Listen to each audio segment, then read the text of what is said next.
If you're over 60, your home should be a source of comfort, not clutter, stress, or hidden risks. But many of us hold on to things we no longer need, often out of habit, guilt, or just in case thinking. In this video, we'll uncover 10 common household items that may be weighing you down physically, emotionally, and even financially. From expired medications to guilt gifts collecting dust, we'll talk about why it's not just okay, but empowering to let them go. Because simplifying after 60 isn't about giving things up. It's about making space for what truly matters now. Let's clear the clutter and reclaim your peace of mind, one small step at a time. The older we get, the more things we tend to hold on to. Gifts we never used, objects we might need one day, or items tied to memories we're afraid to lose. But over time, these things can quietly pile up, turning our homes into sources of stress instead of peace.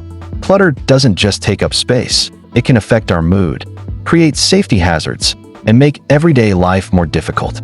If you've ever felt overwhelmed by your belongings or unsure where to start, you're not alone. The good news? Small changes can make a big difference. Let's take that first step together. In this video, we'll walk through 10 common items that many people over 60 still keep, often without realizing how much they're holding us back.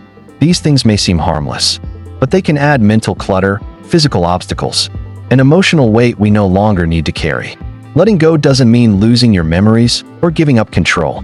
It means creating more space for peace, comfort, and the life you want now.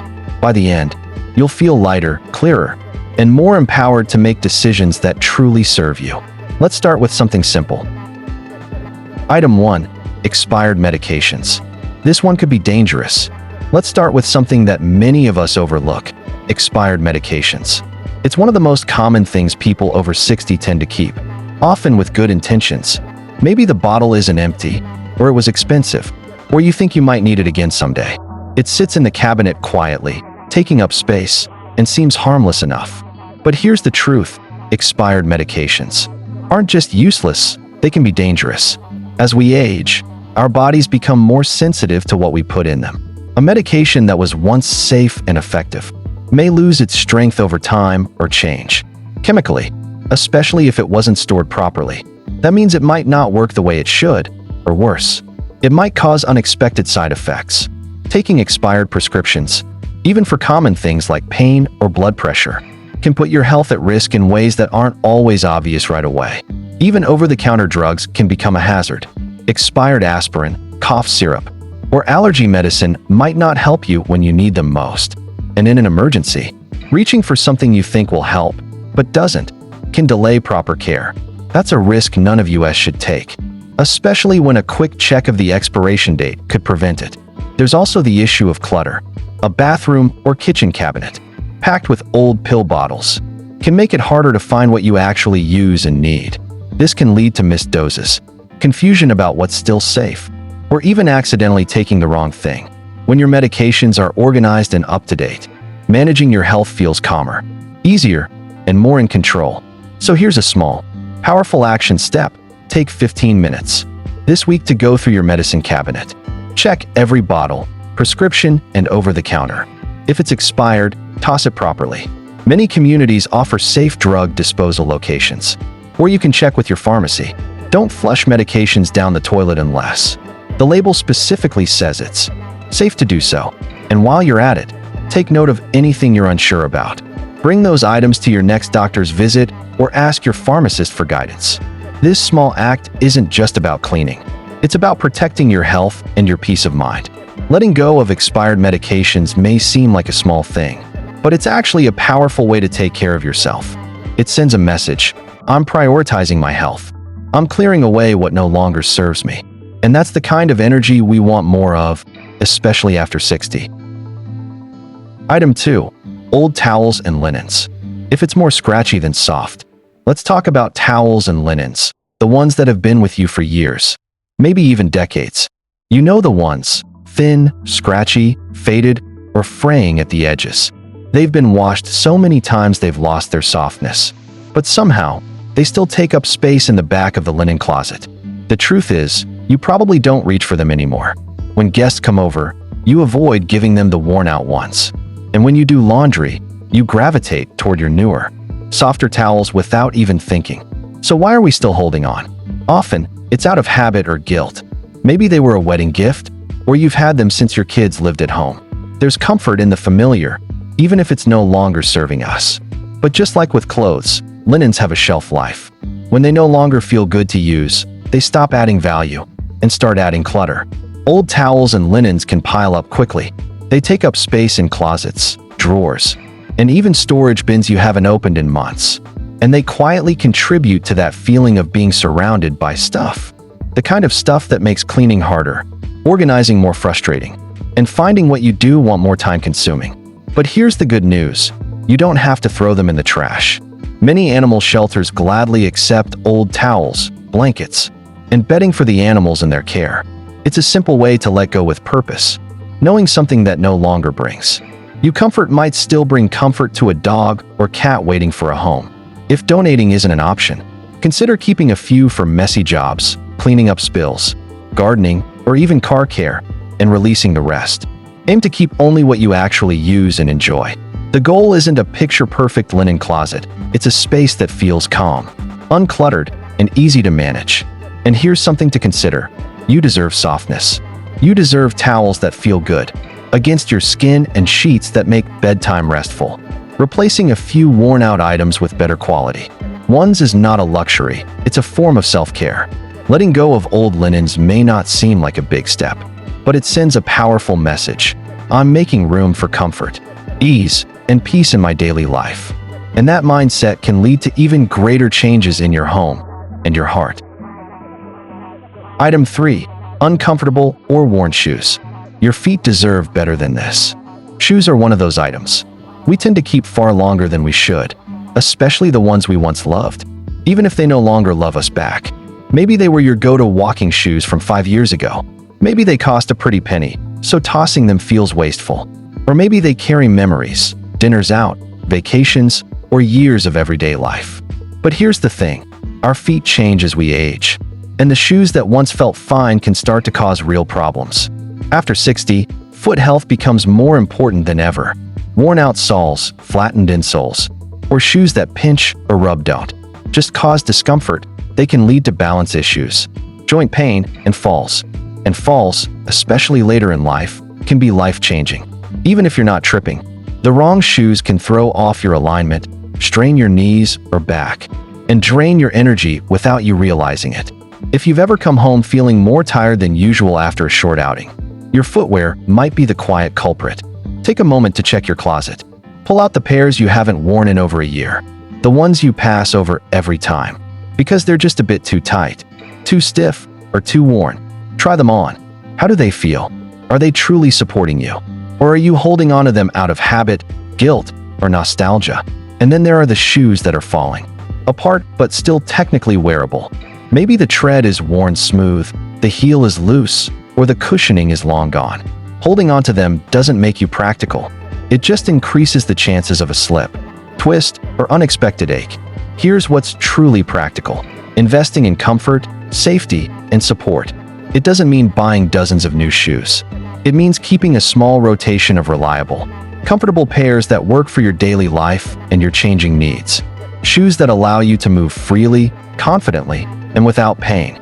If you're not sure where to start, consider visiting a store that specializes in footwear for seniors or those with foot and joint concerns. Many offer gait analysis or recommendations, tailored to your lifestyle and health needs. A well-fitting pair of shoes can make walks more enjoyable, errands less tiring, and even improve your posture. And letting go of the others? That's not wasteful, it's wise. You can donate gently used shoes to charities, shelters, or community organizations. Some shoes may even be recycled through programs designed to reuse materials. Ultimately, your feet carry you through every moment of your day. They deserve to be cared for, not crammed into shoes that no longer serve you. Letting go of uncomfortable or worn shoes is a small act with big impact. It's a statement of self-respect. My comfort matters. My safety matters. I'm worth taking care of. So open that closet door, take an honest look, and give yourself permission to part ways with the pairs that no longer fit your life or your feet. Item 4. Excess kitchen gadgets. How many spatulas does one person need? Kitchens are the heart of the home, but they can also become a hidden source of stress, especially when every drawer and cabinet is packed with gadgets we rarely use. Peelers, zesters, spiralizers, 5 different spatulas, that old garlic press you haven't touched in years. It adds up fast. If you're over 60, chances are your kitchen has quietly collected decades of tools, utensils, and as seen on TV, gadgets, some of which were exciting at the time, but have since been forgotten in the back of a drawer. You're not alone in this. It happens to almost everyone. But here's the thing, the more crowded your kitchen is, the harder it becomes to enjoy one of the simplest daily pleasures, cooking.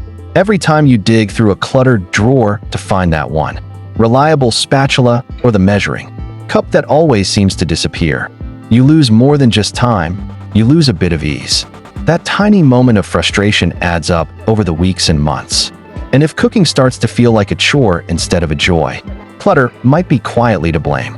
It's not about having a perfectly minimalist kitchen. It's about curating a space that works for you, where everything you reach for is something you actually use and enjoy. The truth is, most of us use the same few tools over and over. One good knife, a favorite pan, a reliable cutting board. These are the items that truly serve you. So how do you begin? Start small. Pick one drawer or one cabinet. Pull everything out and take a good look. You might be surprised how many duplicates you have: 3 can openers, multiple sets of tongs, or a pile of mismatched measuring spoons. Ask yourself, when was the last time I used this? Do I have another tool that does the same job better? Would I even miss this if it were gone? Let go of the gadgets that have been sitting untouched for years. The ones that seemed useful but never became part of your routine. Free up that drawer space so the items you do use are easy to reach, easy to clean, and easy to enjoy. There's also a deeper emotional benefit to this kind of decluttering. A streamlined kitchen feels calmer. It invites you in. It makes daily routines like making coffee or cooking a simple meal feel more peaceful and less overwhelming. For many people over 60, that sense of calm is more valuable than ever. And if you still love to cook, giving yourself a more functional space makes the experience more joyful. You may find yourself experimenting more, cooking for friends again, or just enjoying the process without the frustration of digging through clutter. As for the gadgets you're letting go of, consider donating them to someone who might truly need them: a student, a neighbor, a community kitchen. That item collecting dust in your drawer could become someone else's everyday essential. Letting go of excess kitchen gadgets isn't just about making space, it's about reclaiming simplicity, ease, and comfort in a room you use every single day. Because after 60, every moment saved, every bit of stress reduced, and every improvement in your daily flow matters more than ever. And remember, a drawer that opens smoothly, with just what you need inside, is a small joy, but it's the kind of joy that quietly improves your entire day. Item 5. Outdated paperwork. This one's hiding in plain sight. Let's move to something that often gets ignored for years: outdated paperwork. It's hiding in plain sight, tucked away in filing cabinets, drawers, or overflowing folders. Old bills, expired warranties, tax records from the 90s, instruction manuals for appliances you no longer own. It piles up quietly, and before you know it, paper clutter is everywhere. After 60, most of us have decades of documents stored just in case. And while there's wisdom in keeping certain records, most of us are holding on to far more than we actually need. The result? A sense of overwhelm, stress every time we look for something important, and a constant low-level anxiety that we're forgetting something or missing a deadline. Here's the truth: paper clutter is mental clutter. Every time you flip past a stack of old paperwork or dig through a messy drawer, it drains a little bit of energy. It's distracting, stressful, and, let's be honest, it's not how you want to spend your time. So why do we keep it all? For many, it's fear. Fear of needing it someday. Fear of tossing something important. Or fear of doing it wrong. And sometimes, it's emotional. Documents can represent milestones: a paid-off mortgage, an old career, kids' report cards, or handwritten notes. It's okay to feel attached to these things, but it's also okay to make space for the present by letting go of what no longer serves your daily life. Here's a simple truth: most paperwork has a shelf life. Tax records? You typically only need to keep the last 7 years, depending on your situation. Utility bills and bank statements? Once they're paid and reconciled, you usually don't need them unless they're for tax purposes. Warranties and manuals? If the item is gone or the warranty is expired, the paperwork is useless. Medical records? Keep the essentials, but organize them so you can find what you need without digging through decades of files. Start with one folder or drawer. Set a timer for 20 minutes. Sort items into 3 piles. Keep, shred, recycle. If you're not sure whether to keep something, ask yourself, when was the last time I needed this? If I needed it again, could I get a copy elsewhere? You'll be surprised at how much can go and how freeing that can feel. Also, consider going digital for certain documents. Scan what's important and store it securely in the cloud or on a hard drive. It saves space, reduces clutter, and makes access easier in the long run. Many financial institutions already offer paperless options. Taking the time to switch can be a long-term gift to yourself and to anyone who may need to help manage things later in life. And here's something else to consider. Clearing paperwork now isn't just a gift to you, it's a gift to your loved ones. Someday, someone may need to sort through what's left behind. Making that job easier today is an act of kindness and foresight. Letting go of outdated paperwork means more than just tidy drawers. It means mental clarity, faster access to the things that matter, and a sense of control over your space and your life. Because after 60, your time and energy are precious. Don't let them get buried under piles of paper you no longer need.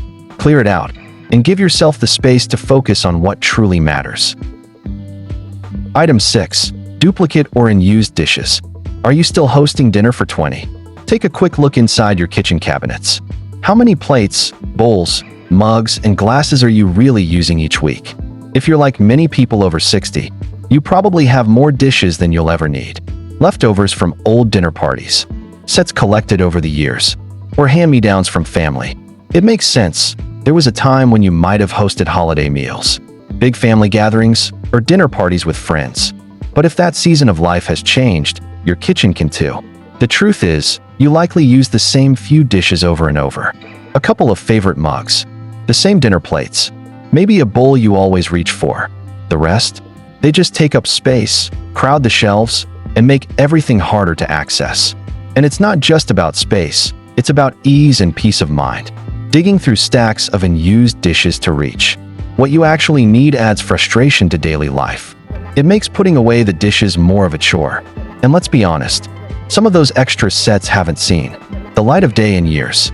Ask yourself, when was the last time I used this? Am I keeping this out of guilt or obligation? Would someone else get more use out of this than I do? If you're not regularly entertaining large groups anymore, it might be time to let go of the just-in-case mindset. Keep one good set you love and actually use. Maybe a few extras for guests. And the rest? Donate them.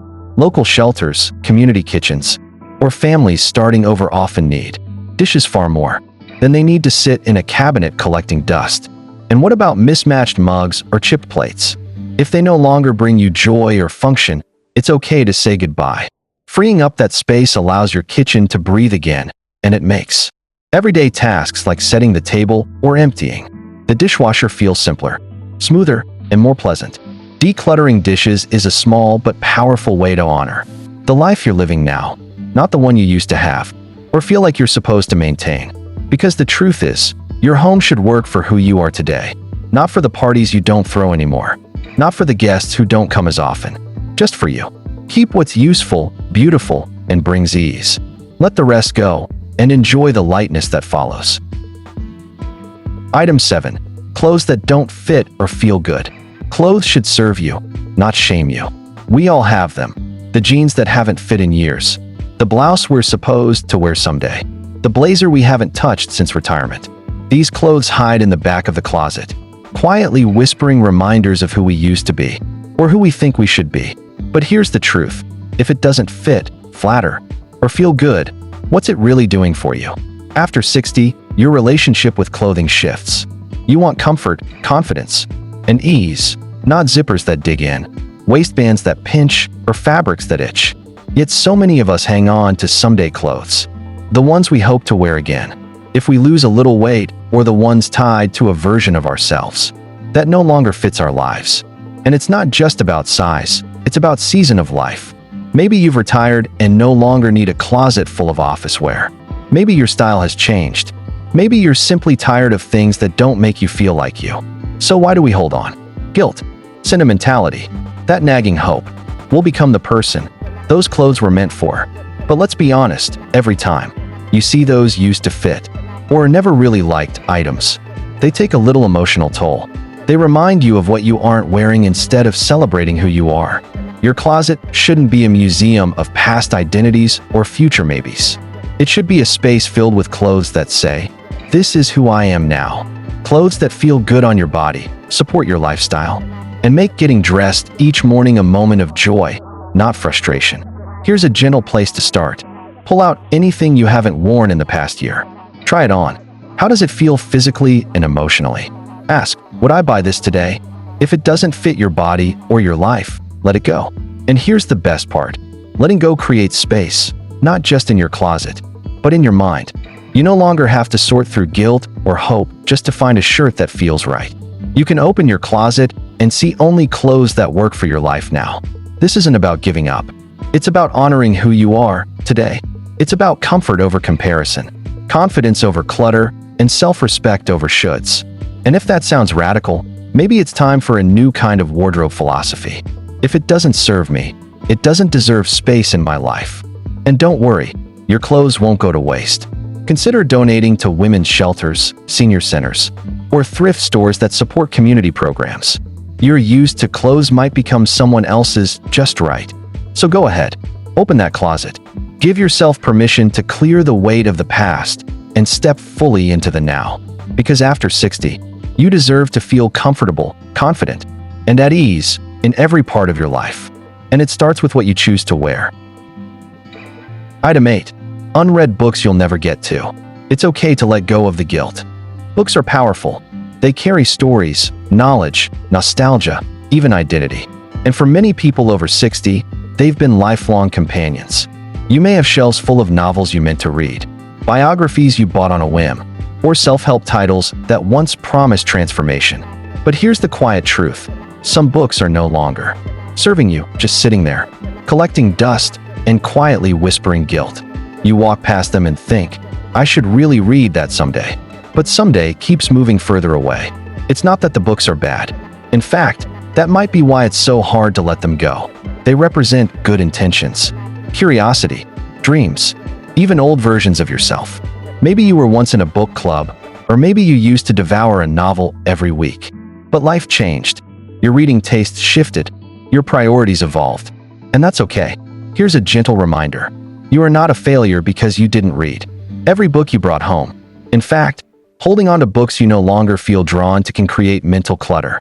Every unread spine becomes a silent reminder of what you haven't done. Instead of celebrating what you have, the weight of those intentions, even the well-meaning ones, can feel heavier than you realize. So what do? Start small. Stand in front of your bookshelf and choose just 5 titles. Pick them up one by one and ask, am I truly excited to read this now? If I saw this in a bookstore today, would I buy it again? Or am I holding on out of guilt, habit, or the fear of letting go? If the answer leans toward guilt or pressure, it's okay to say goodbye. Letting go doesn't mean the book loses its value. It just means it may be better served in someone else's hands. A library, a donation bin, a little free library on a nearby street. There are so many ways your unread books can spark joy for someone else. That story you never quite got around to might become someone else's new favorite. And if there are books you've already read but won't read again, keep the few that truly touched your heart or shaped your thinking. But don't feel obligated to store the rest forever. Your shelf space is valuable. So is your peace of mind. Imagine opening a bookshelf and seeing only titles that make your heart light up. Books you love, books you're genuinely excited to read, or books that comfort and inspire you. That's not just a cleaner shelf. That's emotional clarity. Because after 60, life is too short to be weighed down by silent guilt. Your time, space, and attention are precious. Give yourself permission to live fully in the now, not in the unfinished. To read lists of the past. So go ahead, let the books go. Make room for the stories that still matter to you. Because you don't need shelves filled with pressure. You need space for ease, joy, and the next chapter of your life. Item 9. Broken or unused electronics. if it hasn't worked since the Clinton administration. Let's talk about that drawer or closet filled with wires, remotes, flip phones, and mystery chargers you haven't touched in years. You know the one. Maybe there's an old DVD player buried under a tangle of cords, a VCR collecting dust, or a printer that hasn't worked since the early 2000s. It's easy to tell yourself, I might need that someday. But the reality? You probably won't. And in the meantime, these old electronics are just taking up space, physically and mentally. Especially after 60, ease and simplicity matter more than ever. The more outdated or broken items you keep, the harder it is to find what actually works. That drawer full of tangled chargers? It's not helping you charge your phone faster. It's slowing you down, creating clutter, and adding stress to moments that should be simple. And here's the thing, technology has changed, and so have you. That old tablet you were going to fix? You've already replaced it. The camcorder from the family vacation in 1997? You don't even have the cables to connect it anymore. Holding on to outdated tech often comes from good intentions. I paid a lot for this. Maybe I'll fix it. Someone might want it. But if it's been sitting untouched for years, it's not serving you, it's stalling you. It's time to clear out the digital deadweight. Here's how to start. Gather it all in one place. Old phones, broken chargers, remote controls with missing batteries, outdated routers, everything. Be honest. Ask, do I use this? Does it work? Will I realistically repair or donate it in the next 30 days? Recycle responsibly. Don't just toss electronics in the trash. Many communities have e-waste recycling programs, and stores like Best Buy often accept used electronics. Even old phones and batteries can be recycled properly. And don't forget, letting go of old tech makes room for what actually supports your life today. A simplified drawer with just what you need. A home office without the stress of outdated wires. A feeling of lightness that comes from letting go. This isn't just decluttering, it's reclaiming control over your space. And if it helps, think of it this way. By clearing out the tech that no longer serves you, you're not saying goodbye to the memories, they live on. You're simply creating a space that reflects where you are now, not where technology left you behind. After 60, you deserve a home that's easier to manage, not harder. So unplug the past, recycle what's no longer working, and give yourself the gift of space, simplicity, and peace of mind. Item 10. Guilt gifts. This might be the hardest one. We've all received them, those well-meaning, but not quite right gifts from friends, family, or coworkers. A sweater that never fit, a decorative bowl that doesn't match anything in your home, a book you were never interested in, but felt obligated to keep because it came from someone you love. And so they sit on shelves, in closets, tucked in drawers, taking up space, not because you need them, but because you'd feel guilty letting them go. This is what we call a guilt gift. It's something you didn't choose, don't use, and maybe never even liked, but because someone gave it to you, you feel you should keep it. Especially after 60, these items tend to pile up. They come from birthdays, holidays, anniversaries. And over time, they quietly fill your home with emotional weight. Here's the truth. Keeping a gift out of guilt doesn't honor the giver. It just burdens you. Letting go doesn't mean you're letting go of the person or the love behind the gift. It simply means you're choosing to live in alignment with your space, your needs, and your season of life. Ask yourself, if I didn't know who gave this to me, would I still keep it? Do I use or enjoy this? Or am I just afraid of seeming ungrateful? Does this item support the life I'm living now? If the answer is no, that's okay. Someone gave you that item as a gesture of love, not as a lifelong obligation.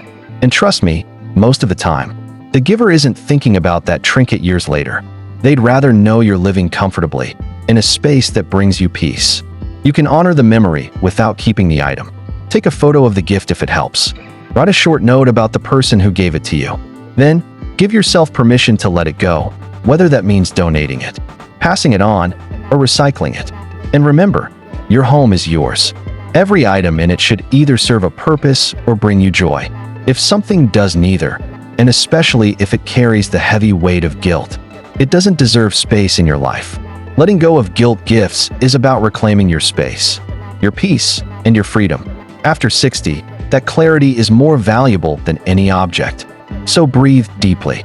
Say thank you for the gesture, for the memory, and then let the item move on. Because you deserve a home that reflects who you are, not just what others gave you.